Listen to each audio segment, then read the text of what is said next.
Welcome to Outdoors 406. Well, this was the first year filming some of our coyote hunts, and I had a lot of fun doing so. We had a lot of really close encounters with a lot of different wildlife, especially during the fawning time of the year when we were hunting some of these coyotes. So we just seemed like no matter what we turned on for a sound, it just seemed to trigger these animals, and they would come charging right up. So I thought you might really enjoy this. Some of this footage didn't make it on the videos for coyote hunting, but it's still some really good video of these deer, antelope, and elk. I've got a lot of learning to do yet, but the filming got better as we progressed through the year, and hopefully this fall we can get back out and get some more good footage of killing coyotes. I hope you enjoy this video, and I hope you get a little bit of a taste of what we encounter when we're out hunting coyotes. On this set we were calling a huge sagebrush flat that had some hills about a mile away, and this little group of bucks was standing out there listening, trying to figure out what was going on.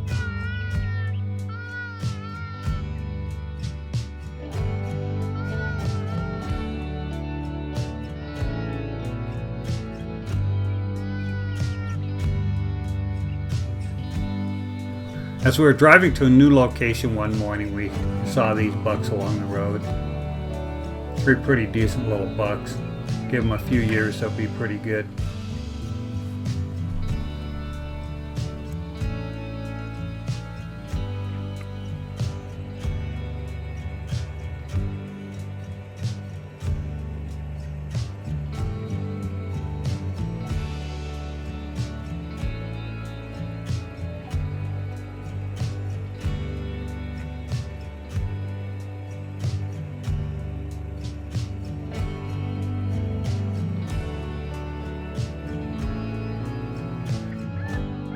I was playing a rabbit sound on this particular set, and it was so dull she was just going nuts.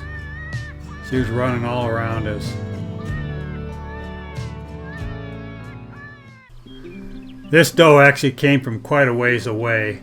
I didn't start filming her till she got up closer, but this was really interesting. She came right up to the e-collar, and then she could see my brother. She's looking at my brother right now, and he's probably 10-12 yards from her right now, and she just cannot figure out what he is. She can't smell us, so she kind of looks him over, trying to figure out what he is, and she knows something's not quite right, so then she starts walking right over to where I'm sitting, and I'm filming her as she's walking right up to me. She probably got within 10 yards of me as well. She had no clue I was there. This is just a testament to setting and setting up with the wind in the right direction, right location for where you're trying to call. To have her get this close and not smell us.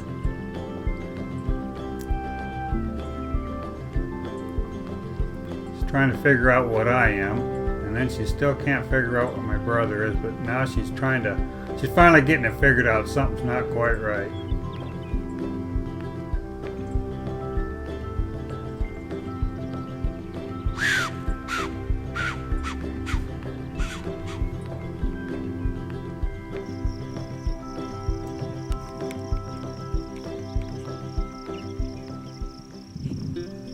Once again, this deer comes from quite a little ways away. She gets in that patch of shade, and then she decides it's time to empty her bladder. Man, I'll tell you, she had to go.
This whitetail came from well over a mile away. I thought it was a coyote coming in at first, but it was just a white-tailed doe coming to protect her fawn, I guess. I don't know.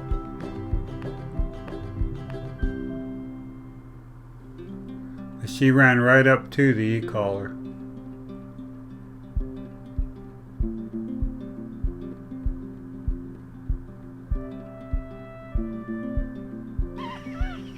And then this deer, this mule deer, was hilarious. I mean, that thing was going absolutely nuts all around us. It'd run right up to the e-collar and look at it and then look at us, and she was pretty worked up. It's kind of fun just to be sitting that close to these deer and have them running around like that. It's just really interesting.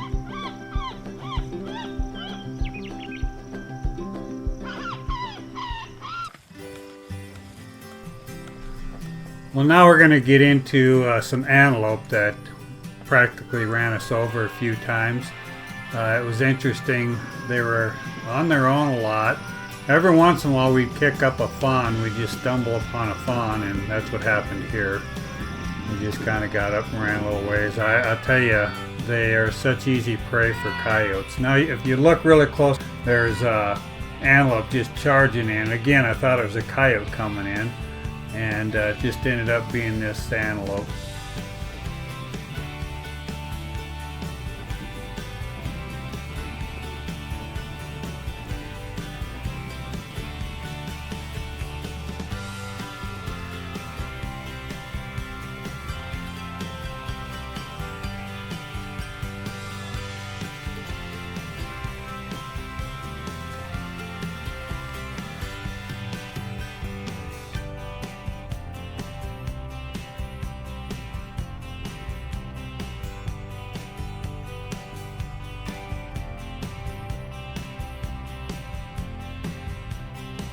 This is another antelope that came charging right up by my brother.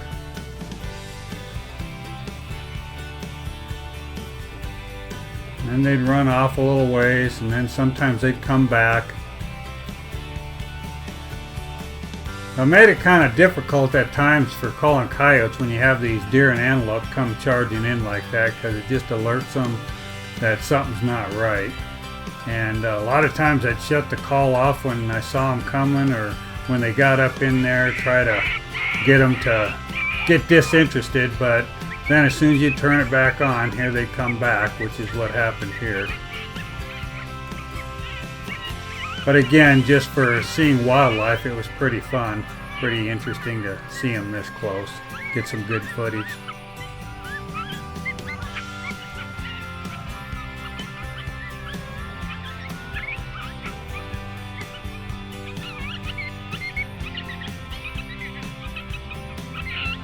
Sitting there snorting at us.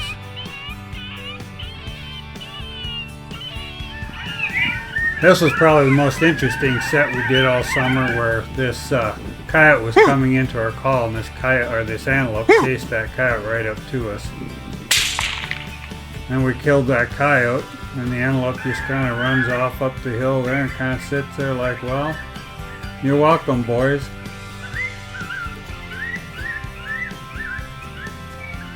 I'm not quite sure if she was relieved we killed the coyote, or if she thought we owed her one because she ran him up to us. Either way, it was a dead coyote.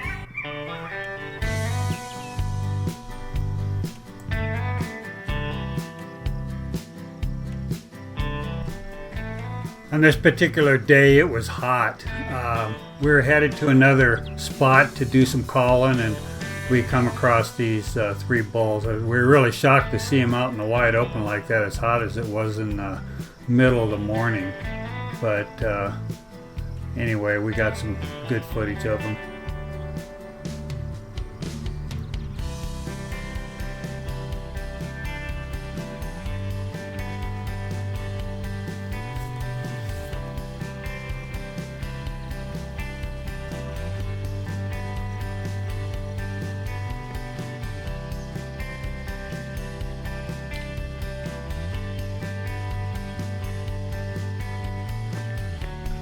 On this particular set, as we were getting the camera set up and as my brother was getting his rifle set up, he looked over to his left and motioned to me that these elk were coming. Apparently they were down below us in a draw and the wind was going that way because we were getting ready to call up where they're headed, and they winded us and came running out.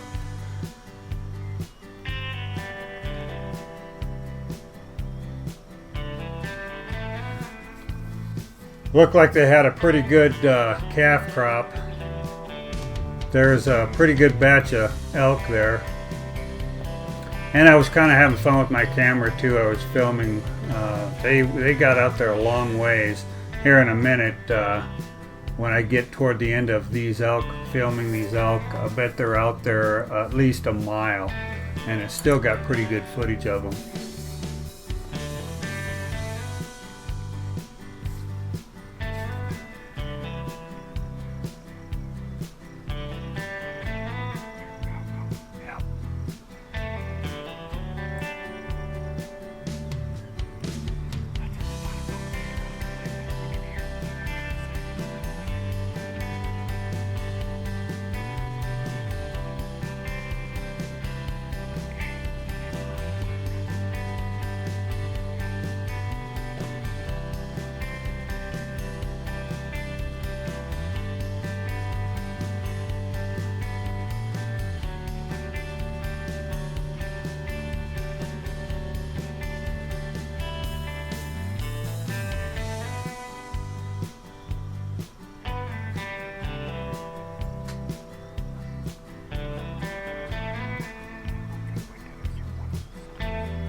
Now they're getting out there pretty far right now, and like I said, I bet they were pretty close to a mile away at this time.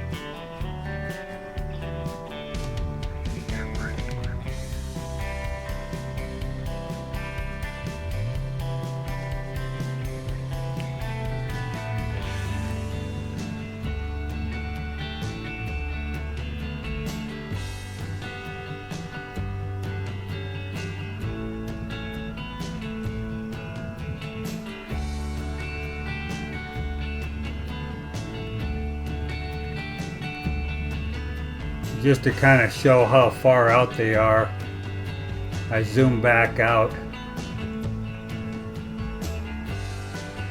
give you a little idea how far away they were. I've been pretty happy with this Cannon XA11 so far for a beginner camera.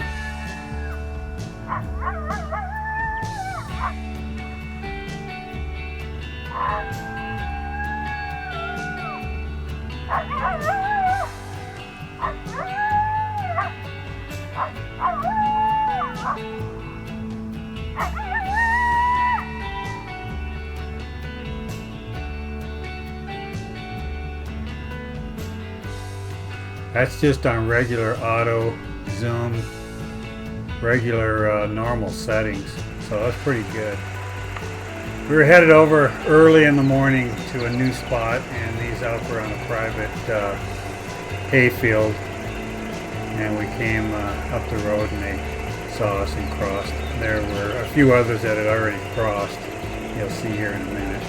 I think there was 6 or 7 bulls here.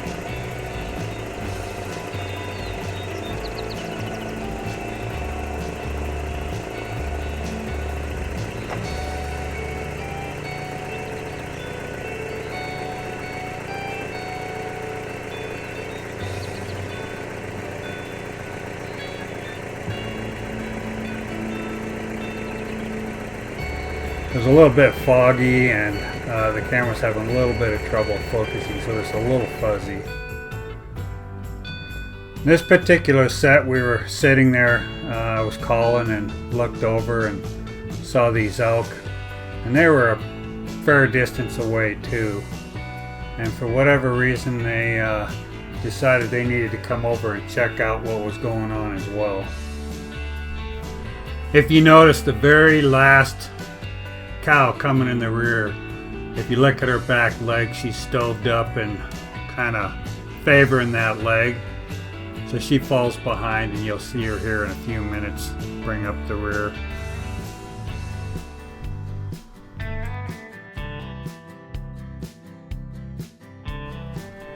They were trying to get to our downwind side, which is where they ended up, the majority of them.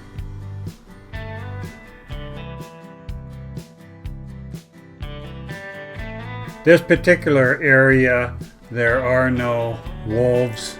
There might be one or two occasionally come through, but they don't have the wolves to pester them and kill them off like they do in western part of the state. So the herd is growing pretty rapidly. They do allow hunting down in this district by special permit.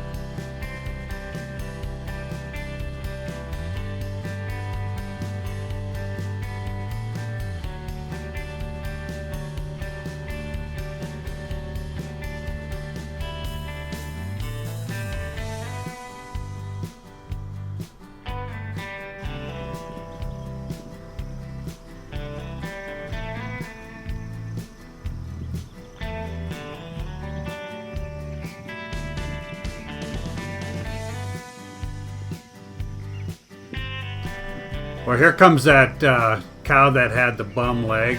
She seems to be doing a lot better by the time she got over here, but she's still running behind the rest of them.